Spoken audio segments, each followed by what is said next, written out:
कभी ऐसा होता है ना कि रात को बैठे बैठे अचानक ये ख्याल आता है कि हम तो बहुत पीछे रह गए और बाकी सारी दुनिया हमें छोड़कर कहीं बहुत आगे निकल गई है। अगर ऐसा है तो आज का ये तज़िया इसी एहसास और इससे निकलने के रास्ते पर है। ये ख्याल अक्सर रातों को परेशान करता है। हम सोचते हैं कि अरे गली का वो लड़का तो मुल्क से बाहर चला गया, वो दोस्त जो बड़ी मुश्किल से पास होता था आज देखो एक बड़ी कंपनी का सीईओ बना बैठा है, और फलां रिश्तेदार की बेटी ने तो कमाल ही कर दिया, और हम वहीं के वहीं हैं। जब ऐसे ख्याल आते हैं ना तो अक्सर हम अपनी किस्मत को कोसना शुरू कर देते हैं। लेकिन क्या हो अगर असल मसला दूसरों से मुकाबला करना है ही नहीं? क्या हो अगर असल दुश्मन कहीं बाहर नहीं बल्कि हमारे अंदर ही छुपा हुआ है? आइए इस एहसास को एक बिल्कुल नए जाविये से देखते हैं। तो पीछे रह जाने का असल मतलब ये नहीं है कि कोई दूसरों से सुस्त है। नहीं, पीछे रह जाने का मतलब है मायूसी और अफसोस की वजह से मुकम्मल तौर पर बिल्कुल ही रुक जाना। असल मसला दौड़ हारना नहीं है, असल मसला तो खुद को इस दौड़ से ही बाहर निकाल लेना है। यहाँ पे ना दो अलग जहनियतों का फर्क बिल्कुल साफ नजर आता है। एक तरफ है बहाने, मेरी किस्मत में यही लिखा था, या अरे भाई अब हमारी उम्र नहीं रही। और दूसरी तरफ है अमल की सोच, जो ये कहती है कि मदद करने वाले हाथ अपने ही होते हैं और अगर कोई दरवाज़ा ना खुले तो उसे तोड़ देना चाहिए। एक बात हमेशा याद रखनी चाहिए, देखें गुर्बत अमीरी में बदल सकती है, बुरे हालात अच्छे हो सकते हैं, वक्त बदल जाता है, लेकिन एक चीज़ कभी वापस नहीं आ सकती, और वो है अफसोस।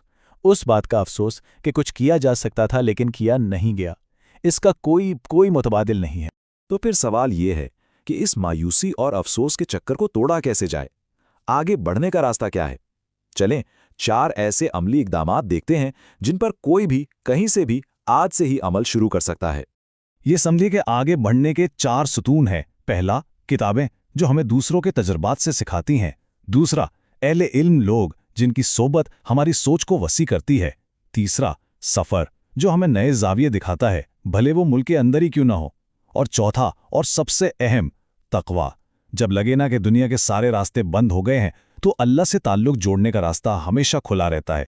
अच्छा, एक और ख्याल जो हमें अक्सर रोकता है वो ये है कि यार अब तो बहुत देर हो चुकी है।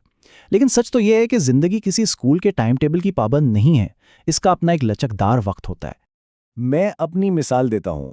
आमतौर पर लोग 24-25 साल की उम्र तक तालीम मुकम्मल कर लेते हैं, है ना? मेरी पीएचडी 31 साल की उम्र में मुकम्मल हुई। कहने वालों ने तो बहुत कुछ कहा, लेकिन अहम बात यह है कि सफ़र शुरू करना ज़रूरी है, चाहे वो किसी भी उम्र में हो। ये बात इस हकीकत को इतनी खूबसूरती से बयान करती है कि हर किसी का सफ़र अलग होता है। हो सकता है जिस उम्र में दूसरों को लिपस्टिक के शेड समझने की फुर्सत थी, कोई अपनी जिम्मेदारियां निभा रहा था। अगर वक्त नहीं मिला तो क्या हुआ? अहम बात तो यह है कि अब सीखा जा रहा है, क्योंकि सीखने का अमल कभी भी कहीं भी ख़त्म नहीं होता। तारीख भरी पड़ी ऐसे लोगों से जिन्होंने अपनी जिंदगियां 40 साल की उम्र में बदलीं। किसी ने 50 में नई शुरुआत की, किसी ने 60 में, और कुछ ने तो 80 साल की उम्र में भी तरक्की की। इससे ये साबित होता है कि तब्दीली के लिए वाकई कभी देर नहीं होती।